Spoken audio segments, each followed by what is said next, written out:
Hi, I'm Pia Morato, and my program is Education Radio, aired every Saturday from 8 to 9 in the morning on RadioBandi.tv, simulcast on DZRJ 8:10 a.m., on Sky Cable Channel 224, TV Plus boxes, and on free-to-air TV, facebook.com, DZRJ 8:10 a.m., and our official YouTube channel.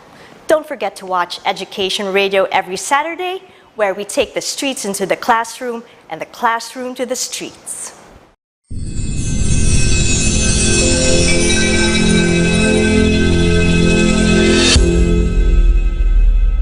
Good morning. Are we live? Good morning.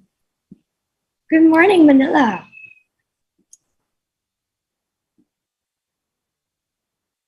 Are we live? Okay, here we are. Good morning, Manila. Good morning, Philippines. Good morning, world. And good morning from the Philippines, Mona Brea, who's in the US. Good evening. Right now. Good evening to you. Good evening from Cambridge. I like the look, ah. Ibang look yan. Pang Cambridge talaga. Yes. Welcome to the show, Mon. I'm happy to have you. Thank you for giving us the pleasure to be here. And of course, I'm happy with the news, pero ayoko na ako na magkwento nito.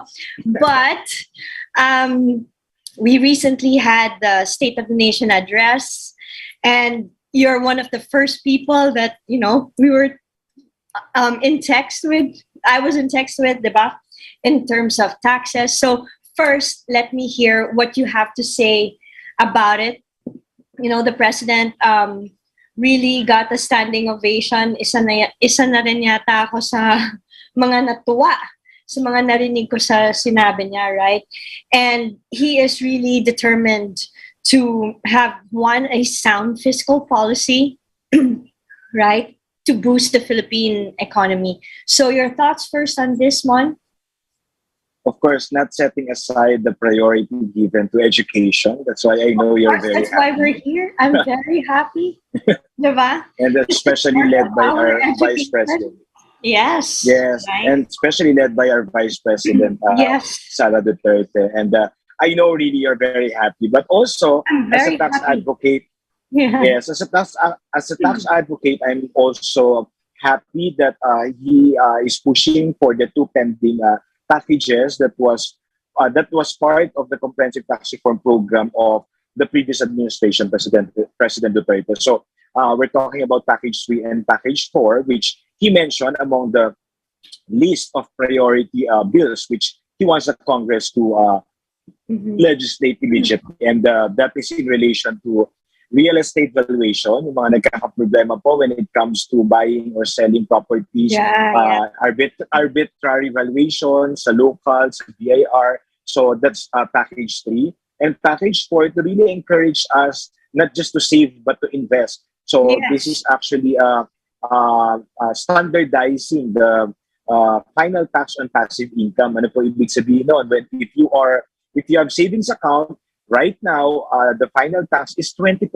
So imagine for every 100 pesos that your savings account earned, 20% is being withheld or deducted directly from the interest income. But under package 4, it will be reduced to 15%. Then, the dividend income, this is the dividends given to shareholders, will be increased to 15. So gagawing flat 15. Capital gains is 15 na under train law. Yung final tax on interest income para sa mga savings account natin will be reduced from 20 to 15. Yeah, happy about that. Yes, dividend income naman para sa ating mga shareholders from 10 magiging 15. So flat or standardized at 15. But I think the more important or better news on that package 4 is the reduction of our stock transaction tax. Those who are investing in the stock market, right now, we are being taxed at 0.6% per transaction. Okay. Under package 4, it will be reduced to 0. So this is really encouraging us to invest in the Philippine stock market. So these are just part of the many tax-related priorities mentioned by our president or President Marcos. And as we always say, Pia, on Education Radio, if it's good, we support. If Yes. it's something can be improved, we propose. So Right. that's our position. So if it's good, we support 100%. If it's something that needs to be improved, we propose. We don't just criticize, and Mhm. that's why on Monday I am publishing the simplified tax regime for micro and small enterprises. Because Pia, before I left the Philippines, I met with the new chair of the Senate Ways and Means, Senator Win Gatchalian, and he really asked for our help na, Mon, since ikaw very active ka and really supporting MSMEs, I want you to help us revisit and find a way to help our MSMEs. So Mhm. I will be publishing it on Monday. And just yesterday, I met with the commissioner, our new commissioner, Lilia Guillermo. And Yeah. I already told you, di ba, na message Yeah, na that's kita why na, I didn't want to be the first to say it. Kaya ikaw na. yes, Di ba? it's actually our second meeting. So we are Congratulations. thank you, Pia. In short, we are actively communicating with BIR, even if I'm in Harvard. So Yes. yesterday, officially, the commissioner expressed her willingness to renew our partnership. And I think that includes me still doing the hosting for their program, online program, BIR in Action Live. Siguro medyo ayos na natin yung schedule para hindi naman Yeah. madaling araw sa akin. Baka malate ako sa klase ko. So, Yeah. but other than that, she invited us to be part of the advisory council of the BIR. And this is good because we It's really good. want to continuously work with BIR. Diba, my friend, I always tell you, we cannot work outside the government. We don't need to be elected or appointed, but we need to work hand in hand with our government. Yes, And when it I comes to agree. tax reform, this is not something that can magically be done. It is Yeah. really a long process. And Process. I'm very happy Mhm. and very happy, Pia, that the commissioner's priority is to really digitally and morally transform. So itutuloy niya yung sinimula ni Commissioner Billy Dulay. And that's really good news. After election, dapat talaga we all work together. We Yeah, cannot and keep I'm so happy going with the back. continuity. Whatever it is good, right? I mean, even President Marcos said it. Whatever it is, whatever's good, we continue that. Of course, how else will we make things grow if we don't continue the good stuff, right? But Agree. for the people that are asking why we talk about this a lot on Education Radio, is because one of our advocacies also, and I know that this is something that impacts education a lot, is financial literacy, guys. Okay, it's something that we have to know even as little kids, right, in school. So I'm happy that the president really put a lot of attention in education as well, led by Inday Sara, our VP and Secretary of Education, right? So I'm really looking Yes. forward to a new breed, right, of students who will be very active in this side naman of literacy, which is what we call the Agree. financial literacy. So important kasi you always say it, we always say it. What we're trying to do in the Philippines is to really encourage more entrepreneurs, Yes. right? And if we focus on that, and if we have more of the young people getting into this side of things, then they have to also understand the processes that people like the BIR and our friend Mona Brea here really endure, diba? To make things easier for businessmen, young and old, diba? Ako nga, alam mo naman, na negosyo na tayo, right? I will not have understand many things if it were not for you, right? But yes, I'm so happy that we are focusing on this side right now so that we can boost the economy. And it is very relevant in education, guys, because once and for all, we have to put our minds into financial literacy as well. So, Mon. Pero alam mo, PM, maganda yung sinabi ni Commissioner during our Zoom meetings. She reiterated, and it's for the second time since the first time we met. She's very consistent in saying, Mon, we want to help our MSMEs not to pay taxes, but to at least register. It doesn't mean that we will impose taxes or collect taxes right away. We want them to register so that the government can help them. And when they grow, and that's where taxes will come in. Kaya nga importante, very important that the tax regime, simplified tax regime for MSMEs or micro and small enterprises will be legislated. Ano ba yung ibig sabihin nun? You know, we've been crying out loud for the longest time that there are a lot of old provisions in our tax code that BIR cannot just scrap or ignore Yeah. because they are an administrative body. Yeah. Their mandate is to administer the law. Therefore, even if they think it's burdensome or it can be further streamlined, if it is in the law, in our tax laws, BIR has no power to circumvent or amend our tax code. And that includes the books of accounts, all these compliances, which I believe personally, Pia, and you can relate to this, that's a lot of our marginal income earners, including yung mga may sari-sari store or maliliit na online sellers, and the micro enterprises and startups either couldn't afford or couldn't comprehend.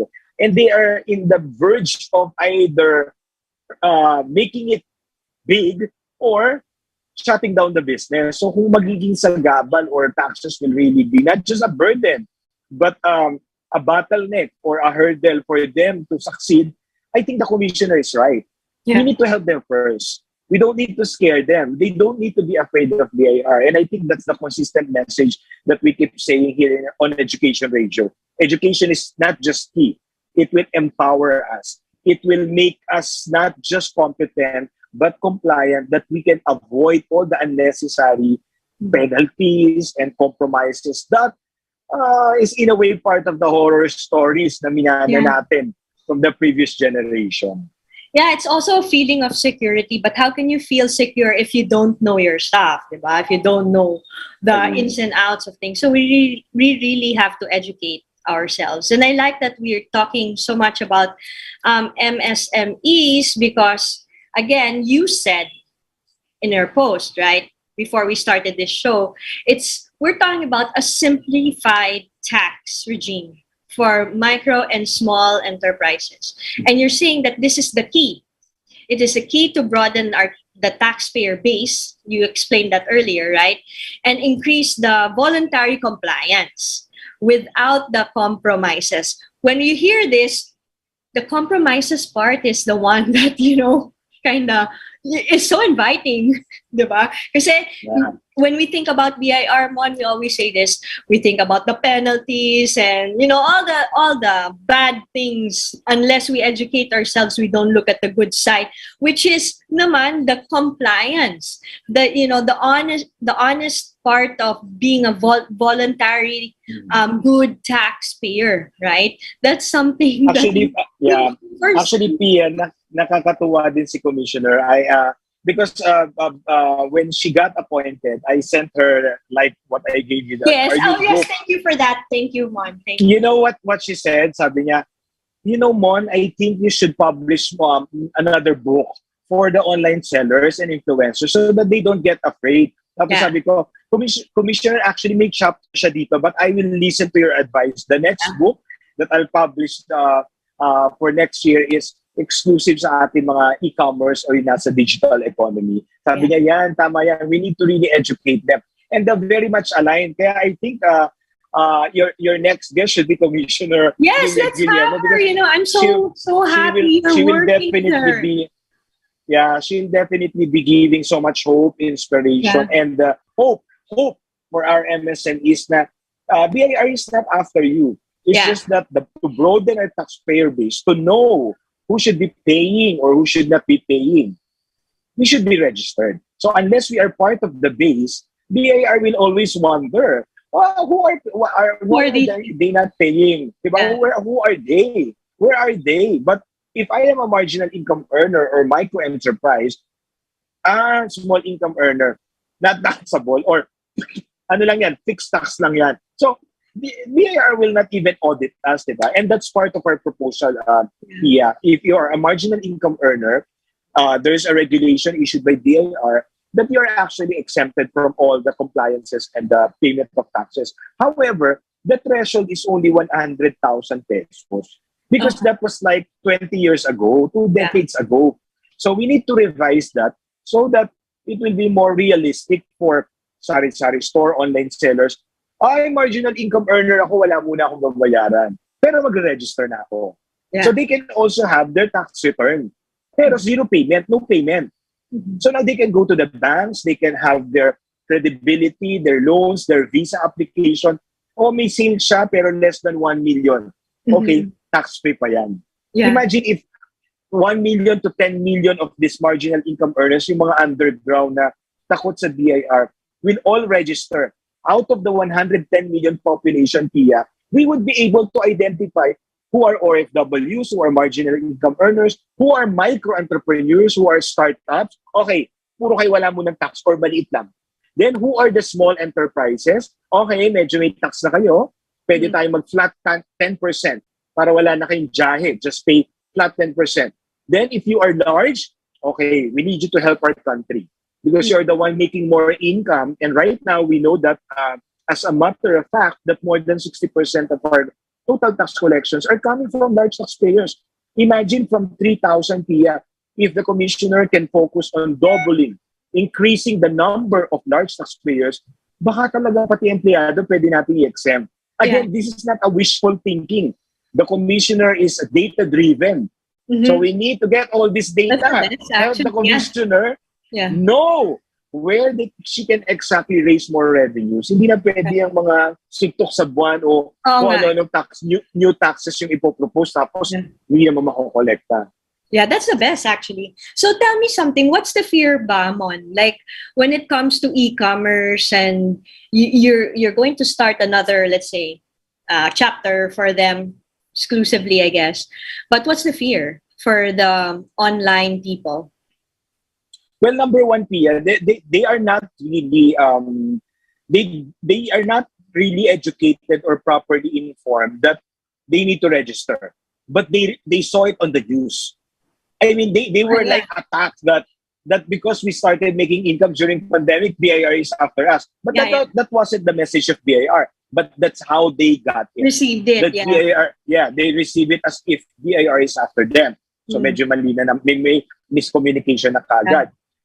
Number two, other than the fact that BIR is quote-unquote after them, they are very worrisome na we don't know how to do accounting, we don't know the books of accounts, we don't have bank accounts, we don't know the tax returns. That's why we need to really simplify it and exempt them from the non-value added books of accounts or whatever paperwork that they are complied to, they are forced or mandated to do under the tax code. So kailangan ng legislation dyan, Pia, to make sure na meron talagang simplified tax regime. But you know, the proposal of Congressman Salceda, days of paying taxes, more or less covered that. Kaya lang lagi natin sinasabi, Pia, the tax laws may be broad, but the regulation cannot be broad and blanket, meaning blanket rule. It cannot. It should really be categorized, classified, specific to the level of income or nature of business. Otherwise, kawawa yung maliliit. Like, sabi mo nga, anong fear ng e-commerce? Sabi ba na, mag-issue sila resibo? Nagbenta lang siya ng second-hand na t-shirt. How do you expect them to register and issue resibo for, let's say, 100 peso sale of a used cloth or t-shirt? Diba? So, ang dating sa kanila, additional cost agad, tinubo ko lang dyan, 100. And you want me to register and pay taxes. That's why the commissioners say we need to make sure that the messaging is clear and correct. Diba? But at the same time, we need to legislate the law to make sure they're protected naman. Baka naman, pag nag-register nga, ma-penalize lang. Ay, hindi ka nag-file, Pia. 1,000 pesos. Wala nga akong sale. May penalty 1,000. Then that becomes traumatic. For them. And then again for BIR, nobody wants to go talk to them anymore. Exactly. Samantalan tayo, 6 years na ba tayo? 7 years pa na yata. Or more, diba? We've been talking about this. Yeah. So what we're saying is that's why education is not just key, but it will empower our millions of Filipinos. And tama ka financial literacy should really be embedded in our education. But whether we become entrepreneurs, investors, or online sellers or influencers, I think it's important that we also know our responsibilities. Right. And paying taxes is really part of our basic civic duty. Tapos na po yung election. Hopefully, we voted. Whoever we voted, we've done our part. the second one, we need to pay taxes. We don't have enough income. That's why the law should be clear. Who should be exempted, who should be under a flat tax system, and who should be strictly monitored by VAR because they are those who are really making huge revenues. Okay, so Para who should hindi be sayang yung exempted? resources. Yeah, who should be exempted? Who should be in the part of flat taxes? Number one, I honestly believe, and this is what I wrote in my article, which will be published in Inquirer on Monday. Number one, very important, that we really rationalize the income level. When we say marginal income earners, it cannot be 100,000. That's not income earner. That's even less than the let's say 1 month or 6 months cost operating a business. So, dapat, let's say 1 million. If your annual gross will not exceed 1 million pesos, then the government should allow you to register and file a no payment tax return. I don't think it will be a loss for the government, Pia. Why? They're not registered. They're asking them not to register. But the moment they register, then DTI, DOST, DILG, DepEd can now work together on how to help them. Yeah. Should we give them a financial literacy program? Should we help them prepare a financial statement? Yeah. Should we help them to do accounting or how to handle their cash? How to open a bank account? Yeah. That's why there are a lot of unbanked Filipinos, Pia, because they feel intimidated. So what they you're don't have saying money is, while we go to it's bank. about identity. We want to give them an identity. They have no identity. To dignify whatever they're doing, my friend. Dignify. And if taxes is the reason why they are afraid of going to the government or getting assistance from the government, then I think the commissioner is very, very right in saying, we are not after them. We just need them to register so we know who are those who should not be paying this much taxes. And they're also willing to further simplify it. But as I have said, they have restriction. They are constrained. The law. That's why we need to legislate a simplified tax regime. Then, second, the micro-enterprises. While there is a BMBE that exempt them from income tax, they are not exempted from books of accounts, from all this recibo, summary list of sales, purchases. What if I just made 10,000 pesos for the month? Do you honestly expect me to hire Mona Brea to prepare my tax return? Wala na, di ba? Magkano ang lunch ko dito sa Harvard? Hindi mo kayang bayaran. So, what I'm saying is we really need to be very pragmatic in terms. Kumbaga, the government should really put themselves in the shoes of these micro-enterprises. I don't know if you saw it, but when I was interviewed and I gave a comment na if there are two people who should be asked what is simple and what they can afford, it should be the micro-enterprise, the micro or MSMEs and the ordinary taxpayers. Don't talk about the big companies. Don't talk about the big firms. Go to the grassroots level. Because they are the ones who are afraid of the BIR and who are unregistered. Diba? So I think that kami aligned kami ni Commissioner. We are aligned to that we want to broaden the taxpayer base, encourage everyone to register. But as you make more money, meron ding temptation to just declare no income, I'm at a loss, etc. That's why it's important na may ladderizing regulation na after 2 years, teka lang, bago ka mag-renew as micro, are you still micro? Baka naman hindi ka na micro, di ba? Or after 3 years, di ba? Or after 3 years, Mon Abrea, after 3 years, lost ka pa rin. Baka naman kailangan tayo mag-usap, bakit lost ka pa rin? Diba? So, it's not like ignoring or exempting them. No, we want everyone to be responsible, but we don't want to scare them. We don't want that because of fear, they will never be a good taxpayer. And being a good taxpayer is not all about paying huge taxes. It begins with registration. It begins with honest declaration. And the law should protect them, should encourage them to be honest. So if I am a marginal income earner, I don't need to lie or underdeclare my income because I should be exempted and I should not comply with any requirements. Why? Because I'm a marginal income earner. So we need to increase the threshold so that more marginal income earners will register. Because right now, Pia, I don't know kung ilan yung nag-register ng Yeah, marginal income that's earner. my next question. Feeling- How many have No, registered? feeling ko wala. Yeah. I swear, feeling ko wala. That's my Feeling ko lang I may be wrong. BIR can correct me. Feeling ko wala. But it's in our regulation. The second one, the micro enterprises. How many registered as BMVE who got income tax exemption? Are they still qualified? Or if they are qualified, is their problem compliance? Then we have to help them. Yeah. Otherwise, they will not declare the correct income because they're afraid that BIR will be after them. So again, it's not about exempting.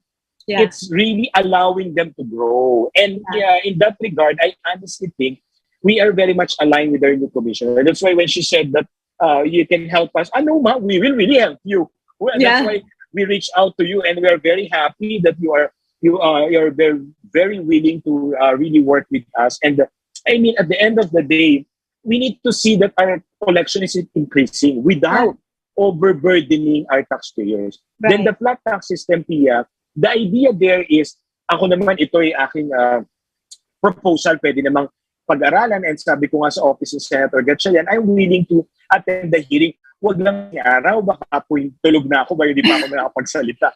But the idea is, if let's say wala pang 100 million ang sales ko, parang ang laki naman nun mo. No. 100 million, ang 10% nun is 10 million. Imagine if there are 100 companies who are earning 100 million and will pay 10 million, that's an automatic voluntary compliance collection kagad sa BIR without audit. Yeah. Pia, how many companies are paying less than 5%? How many companies are declaring loss? Why? Because they don't want to pay, because if they get audited, they will be forced to pay more or they will bribe. And ang daming alibis, ang daming reasons. We're not addressing the problem. The problem is they don't want to pay so much taxes. The problem is they're afraid of BIR. The problem is they get harassed or they bribe when they get audited. So yung tatlo na yun, we need to address. Takot ka, bakit? Komplikado, hindi mo alam, then we simplify to i-assist ka ni BIR. Diba? Masyadong malaki yung tax. Ano ba yung level of income mo? I-adjust natin, i-match natin doon sa capacity mo to pay. Then, naharas ka or nagbabribe ka, then hindi dapat lahat ino-audit. Only those who are considered high risk. Let's say tayong dalawa, Pia, nandun tayo sa industry ng startup, dapat meron lang i-check sa 100 na startups, lahat sila nag-declare naman ng income except kay Mon Abrea. Hindi i-audit mo si Mon Abrea kasi high risk siya. Hindi yung lahat i-audit mo, si Pia, yan, i-audit natin. Hindi pwedeng ganon. Dapat may basis, data-driven. And that's something that I also like about Commissioner. I like that too, Guillermo. She's she's a statistician, ha? She's really? a UP graduate. Yes, a statistician and IT expert. She was the former deputy commissioner for Information Systems Group for more than 2 decades, I think. Nag-abot kami sa BIR. I was an examiner, deputy commissioner siya. So it's really a hard work, Pia. That's why we really need to help each other. And I hope Congress and Senate would really review or look into this. Kasi rather than imposing new taxes na magiging burden na naman kay BIR on how to implement, we really need to map out first. Doon sa mga bagong batas, doon sa mga reforms ng previous administration, what happened, what worked, and what did not work, and what do we need to do? Then the digital transformation, how do we expedite it so that it will really transform BIR into a more productive and morally upright agency? Hindi yung puro discretion or takutan, di ba? Or like people will say, BIR can help us, di ba? That's the attitude that we want to have it. That, let's go to the BIR. We have this problem. Let's go to the BIR. BIR can help us, right? Because what's happening is the opposite. And that's what we're trying to change, right? But yes, if you have the data, I believe in that. If it's data-driven, wow, that's going to change. That's a game changer. Right? Except that we don't have data in the online right now, and hopefully that will change as well.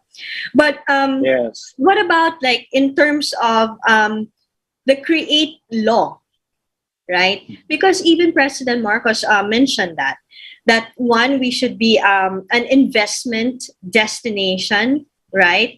Capitalizing on the corporate recovery, and then the tax incentives enterprises or the create law, right? Okay, so we had the train law, the create law, and then PBBM now is focusing on the create law. Mon, explain this. What does he mean, right? Because we're talking create law on the on our economy, right? And liberalization of laws as well. Pia, the reason for the create law is not just to lower our corporate income tax, but also to make sure that we increase our foreign direct investments. And there are two key agencies there who are actually the co-chairs, the chairman of the Fiscal Incentive Regulatory Board, or FIRB, that was created by Create Law. And that is the Trade Secretary and the Finance Secretary. The previous secretaries, we know them, Secretary Dominguez and Secretary Mon Lopez, they were very supportive of these foreign investors. And I think this will be continued and carried forward by Secretary Jokno and our new Trade Secretary. What's the name of our new Trade Secretary? Fred. Yes, Secretary Fred. I'm sorry. So the idea here is to make sure that all this strategic investment priority program would really be implemented or will really attract more foreign investors. Kasi baliwala yung incentives na yan kung wala pong investors or dahil sa bureaucracy or for some reasons na discourage sila to invest in the country. So I guess kaya binanggit din niya sa Malantaya, any other issues when it comes to incentives, dapat maklarify yan because it cannot be uncertain. The moment it is uncertain whether they will get the incentives or not, foreign investors will have second thoughts or will go to a country where they will instantly get the incentives. So Yeah. I guess yun yung point nun, diba? Yeah, I think so too. Right. And then, of course, we have like public service acts, right? And you mentioned also the Foreign Investments Acts. What about the eco zones, Mon? Same. Whether it's the different eco zones or sa PEZA, ang mahalaga dito is that it is consistently implemented. There should be no arbitrary or what they call palakasan. Foreigners are very sensitive or they react when they feel na it's not being fairly implemented or there are arbitrary decisions. So I guess ang point lang ni Presidente is to clear all the confusions or make sure na ma-communicate sa ating mga foreign investors that the Philippines is willing to give incentives. That the Create Law did not cut the incentives, but it rationalized it and it's willing to, and it's actually happy to welcome more foreign investors. And Pia, I had this experience that DTI invited me to brief Australian investor. So it's really happening. BOI is very active in really explaining to our foreign investors how easy it is to invest in the Philippines and the incentives that they will get. So I guess on that How was note, that? What was that like? What was the reaction there? Well, I think they have invested in the Philippines because after they have consulted with us, they asked for the registration process already, which is online na, mas mabilis na, and we know that it has significantly improved, especially during the pandemic. So at the end of the day, we want to make sure that the private and the public sector continuously work on this. Parang competitiveness ranking yan eh. Hindi pwede na we just criticize the government, ang bagal, the bureaucracy and all. We have to make sure when we criticize, we offer a solution and we offer help. That we be part of the process to improve the system. So I guess sa Create Law, we just make sure na talaga ma-implement siya smoothly and that it will really translate to more investments, foreign direct investments. How does that affect high-tech manufacturing, the health industry, and other emerging technologies, as President Marcos says? Well, I guess they will be part of the priorities, the strategic investment priorities that will be given the incentives. And the incentives begins with the tax holiday, 4 to 7 years tax holiday. after the tax holiday, after the tax holiday, they have the option to either claim the enhanced deductions wherein they can avail of double. So if you have, let's say, 100 million research or training expenses, pag may equipment, ini-exempt din yan sa taxes, duties, and taxes. But if you say we have 100 million qualified expenses, Pia, you can claim additional 100 million to further reduce your taxable income. And you also you have also an option to get the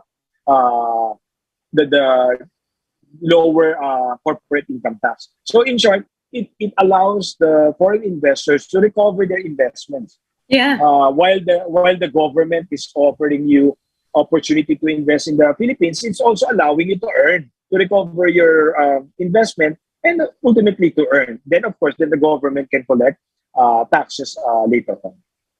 And so you spoke to Senate through Senator Win Gatchalian. What about Congress? I haven't, honestly, I'm not sure who's the new ways and means in Congress. I haven't, I'm not updated on that because the Senate kasi nag-reach out kagad si Senator Win. Well, we reached out to his office and he reached out to us before I left the Philippines. As in face-to-face pa kami nagkausap sa Senado. Sa Congress, during that time, wala pa silang na-appoint na committee chair. And of course, we know it's Joey Salceda under the previous administration. But right now, I'm not sure. I think I have to check on that because, you know, tax reform bills emanate in Congress. So we need to make sure that they will start the ball rolling. Diba? Yeah, so when you start the ball rolling, what are you hoping for in Congress? What do they begin with? Well, number one, I think the use of paying taxes will be refiled. And hopefully that will consider yung sa tax regime for MSMEs. Number two, yung digital taxation na binanggit ni Presidente. I just hope, I will reiterate, I just hope that we really collect taxes from the tech giants. Yeah. You know, we've been working with them, we've been participating in international tax conferences in pre-pandemic year. And part of the discussion is the harmonization and the global tax evasion. Harmonization of tax rules and yung global tax evasion. Ano ibig sabihin ng global tax evasion? Yun yung tinasabi na parang hindi na alam saan nagbabayad yung mga companies, especially with the digital economy. So, for example, Facebook, Amazon, Spotify, and all these digital company, they are registered mostly in the US, and quote-unquote, they're paying taxes in the US. But they are generating revenues in different countries around the world, including the Philippines. So OECD, the Organization for Economic Cooperation and Development, is proposing for a global minimum corporate income tax. Ibig sabihin that whichever country they are generating revenue, they have to pay income tax. And I guess, and I think that should be the target or the priority of Congress. Because simply imposing 12% VAT PIA is passing the burden to Filipinos again. Yeah. So if I am a subscriber of Netflix, Spotify. I don't do much online, but I'm a subscriber of Netflix and Spotify, and we do Facebook ads, especially for the advocacy. Pag nag-impose ka lang, let's say sundin natin yung proposal ni Congressman Salceda ng 12% VAT, you will just ask Mon Abrea to pay more sa Netflix, sa Spotify, sa Facebook ads, 12% more. In short, you were not able to collect taxes from Facebook, from Spotify, from Netflix. From Netflix. You collected from Mon Abrea. Yeah. Right? So, the idea should be to require them to register first in the Philippines, and number two, to consider yung global minimum corporate income tax, that they pay income tax in the Philippines because they're generating revenue in the Philippines. So, I think the Congress should also work hand in hand or check the research, the studies, or the proposal of OECD. We cannot be indifferent to the other countries because all countries are affected by this base erosion issue or this global tax evasion. That it seems nobody benefits from the revenues being generated online or through this digital or tech platforms, diba? So, yun lang naman yung sa akin. But other than that, I guess the idea, the other provisions are good. Nandun yung, kung ako halimbawa, Grab driver or Antas driver, I think the proposal is requiring the orchestrator, the Grab or the Oncash or the platform to be the one to withhold taxes na lang sa kanila. So we will no longer, this should be the case. We should not requiring the drivers to issue receipt, to go through the compliance monthly. They're not making millions. So we have to make their lives easy, and subjecting their income to final tax will really be solve the problem. Nakakolekta ka na, diretso sa BIR, and yung mga simpleng taxpayers will not be burdened by books of accounts, to get an accountant, blah, blah, blah, blah, blah. But they get a piece of document that dignify, recognize their income and their tax contribution. At the end of the day, Pia, and this is my hope, my prayer, that Filipinos would really put so much value in the amount of taxes, or not the amount, the fact that they are making contribution. Because taxes is our contribution. Taxes is part of being a Filipino. Yeah. We cannot just criticize and clamor for change, o palitan ng presidente, o walang corruption, and yet we do not contribute anything. It's okay if we do not make much income. That's why we need a law that will guarantee that you don't get exposed to taxes. But if you are duty bound and you have earned income, you should be paying taxes. The priority should be to further simplify it, so that it will not scare or threaten our small taxpayers. Yeah, and I get so affected with this whole resibo, papelitos. Parang puno na tayo ng papelitos. Sorry, diba? Parang, Saka magagalit na Mother Earth. I mean, it's not okay. Yeah, have it's all these so papers. Annoying and inconvenient. Yeah, let's just make it easier, please. Diba? What about VAT? Mm-hmm. VAT imposition. Because there's 12% VAT imposition, right? And I think you are also hoping something on that from Congress. Yeah. I honestly, I want the Congress to really revisit our VAT system. Because, we started with 3% sales tax. Yeah. Sorry, because I think we're all both bata pa. So, noong unang panahon, 3% sales tax siya. Tumasan ganun 12% VAT. But the collection, it seems to me, hindi siya sumunod. Kasi kung ganun yung, from 3 to 12, that's times 4. Dapat wala na tayong income tax. The collection from VAT should be more than enough to fund the economy or the government. Yeah. But that's not the case. Therefore, the leakage, the smuggling, the tax evasion, it's still not being addressed. That's why we go back to our new commissioner. She's very much correct in making sure that digital transformation is the priority of BIR, and that it has to be data-driven. Yeah. Gone are the days that your prophecy, your opinion, and your projections will be the basis of all the decisions and regulations. Yeah. It should really be based on data. Yeah, How many that's are the paying? best. How many pay? Diba? Like the optional 8% under the Trainlopia. How many availed of the 8%?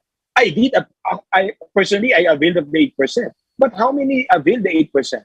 Is it true that it's that they declared the correct income and availed the 8%? I mean, these are the data that should be studied, so that we can, because I'm proposing flat 10%. Yeah. Baka yung optional 8% pala, tatlo lang kami nag-avail. Hindi, yung 10%, mas lalo walang mag-avail because it's higher than 8%. Hindi ka what I mean? Yeah. We need to make sure that it's effective and it's implemented properly, or it can be implemented properly. Because that's also my fear with the proposed digital economy taxation. I'm not sure, or let's just put it this way, I think the BIR will have a difficulty because they need more data analysts, they need more technocrats for IT experts. They need the people who understand cryptocurrency, blockchain technology, and all these digital platforms, all these online games where a lot of revenues are generated. These digital assets, Pia, we're talking about bitcoins, we're talking about digital economy. Pero the BIR do not have enough capacity or infrastructure or technology to practically process or go after this individuals or entities may generating millions of pesos. Baka mamaya hindi na wedding ang wedding number 5 na lang. Baka mas malaki na to mga online na sabong na to, sabong, online gaming, etc. Who knows, di ba, Pia? Walang data eh. No, walang data. And yet, on the other hand, Mon, I have to say that we have pretty good people in that industry that can help us. We're not just tapping into them. And sadly, they're leaving the Commissioner, country. I think Commissioner Astap, United States, University of the Philippines, Nice. and through our foundation, CSR Philippines, she also requesting the experts of the University of Asia and the Pacific. Sabi ko kasi kay Commissioner, ma'am, data analytics po yan. Wala po akong analytics.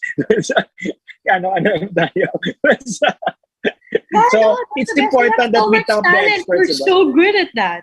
Now, well, me personally, I'm not, right? But I know that we have so much talent. And yes, it's time that we tap into that talent, right? Oo. Because, Ano nga yan eh. Enroll ko nga yan dito sa Harvard, data analytics. Pinag-aralan. Para pagbalik ko, expert na rin tayo ng data analytics. Yan, sige. Tapos tuturuan mo ako, di ba? So now that you're in the US, what are you learning there in terms of like, I don't want to compare, but what is it that you will bring back here in terms of, your advocacy also, Mon? Syempre, when you go to Harvard or place like that, you'll take back something, right, that we can hopefully apply in our own country. Yeah. Ayokong maitapon ako ng US. Not that I adore US, but I think it's very important that we know our identity and we are proud of our own culture and skin. I am a Filipino and I am representing the Philippines. Even if I am a student here, every word, every discussion, every conversation I do, I am mindful that I am representing our country. And I am very proud to say. Tama yan, yeah. And I'm very proud to and I'm very proud to say we are very competent. We're not, we're far. I'm not saying we're number one in Harvard, but what I'm saying is, we are very, very competitive, and I am learning a lot from my colleagues, from my fellows, from the Harvard fellows here, from different countries. They are also with high government positions in government. Yeah. I mean, in all countries, whether Africa, Europe, Asia, Mexico. I mean, a lot of countries from different countries. We are, I think, 200 plus in our cohorts for 2023, and I'm just very privileged that I am able to learn from their experiences from their countries. But at the same time, it's important that you know your why. Why are you going to Harvard? You cannot just brag and be proud that you are in Harvard. You need to make sure that you develop yourself, that you improve your competency, and at the same time that you're ready to serve your country, because that's the Harvard Kennedy School. It's a school of government. You don't go to Harvard Kennedy School and just be a blogger. I'm not undermining bloggers, but what I'm saying is, when you go to Harvard Kennedy School, you have to be ready to serve your country. Of course. You have to be ready to take more risks. You have to be ready to take more responsibility. And that's what I need to prepare. So that's why I need more time to be there. I remember Ma'am Susan Ople, she said something like that. I think we were together when we, back in the day, we had her also in the show. And she said something like that, after what when you go abroad, you actually have to take home sana what you do. And that's the way it should be. That's the way it should be, really. Of course, we don't naman judge those who study abroad and decide to continue their career abroad. That's perfectly fine. But what I'm saying is, at least for me, my purpose, my why, my mission is very clear. I decided to go to Harvard to not just widen my horizon, but to really make me prepared, not just in politics, but in really serving our people, our country.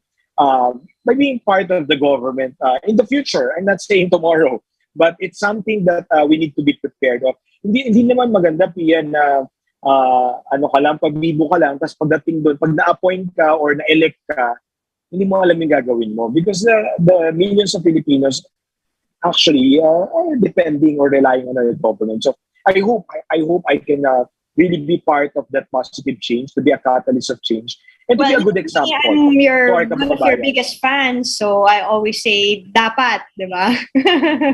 Dapat naman talaga, Mon. But Yes. if I were to ask you, what do you hope to accomplish or achieve? Let's say we have 6 years with President Marcos. What do you hope to accomplish in the first year? What would your priority be? Well, number one, sa first year talaga, ako personally, I think the focus should be improving the tax administration and broadening the base. Yun muna, sana wala muna new taxes. Because, when there's a new tax, the BIR will be preoccupied to implement it. Implement, So, yeah. magkaka-task force na naman, magkakaroon ng regulation. So, sa dami ng regulation, BIR will really get overwhelmed, di ba? And ang Yeah, dami and pa then you nating don't have batas data na pa. Paano yan, di ba? correct, di ba? Kung Have baga, to let's also build. give time for the new commissioner na makadiskarte, makabuelo muna siya. Because for sure, she's overwhelmed with a lot of information, the proposals, projects, and the programs of DIR, di ba? So, first is to really prioritize that digital transformation to improve tax administration Right. and encourage our micro, small enterprises, including the marginal income earners, to register. So in short, broadening the base. On the second year, I think dapat ayusin na natin or gawing risk-based ang audit. Audit should no longer be random. Audit should not bother the small taxpayers. Audit should focus on big-time tax evaders. Audit should prosecute or bring tax evaders behind bars. That should be the purpose of that. So it becomes a deterrent. Naku, Pia, hindi ka pwedeng magkamali dyan, makukulong ka. Ganun. Hindi yung, naku, maglalagay ka pa dyan, magasto. So, Yeah. it doesn't make sense. The tax code is very clear on the criminal violations, and yet, ang daling i-negotiate or nagkakaroon ng compromises, di ba? So, I think year 2 should focus on a more a risk-based and a more how do we put it? Kumbaga full force of the law to make sure violators will face the consequences of violating our tax code. Then moving forward before the end until the end of the term of President Marcos, alam mo yan, my next article is actually about climate change. Alam mo yan, provide as much incentives as we can so that it's not just green industries, but green cities, green jobs, meaning everything green. Ngayon, I think I'm biased. Quezon City is the first who implemented the single-use plastic, banning the single-use plastic.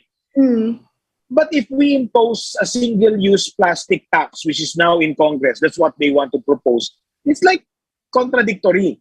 Binaban mo ba o gusto mong taxan? Kasi if you tax, you're encouraging. Yeah. You're discouraging pag tinax mo. Pero ang QC binaban eh. Bakit gusto mo mag-tax? So I'm just saying na when it comes to climate change and other forms of taxes, dapat clear tayo.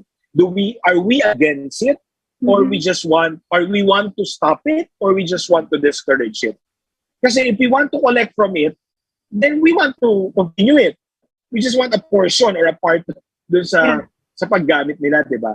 And my article on Tuesday on Business World, hindi ako busy, di ba? Ang dami kong article. So, it's actually building a climate resilient Philippines. It's not just about Paris Agreement. It's about the lifestyle, a sustainable lifestyle for every Filipino. It's more than plantito, plantita. It's more than tree planting. I mean, I'm not saying they're wrong. It's more than recycling. It's more than recycling.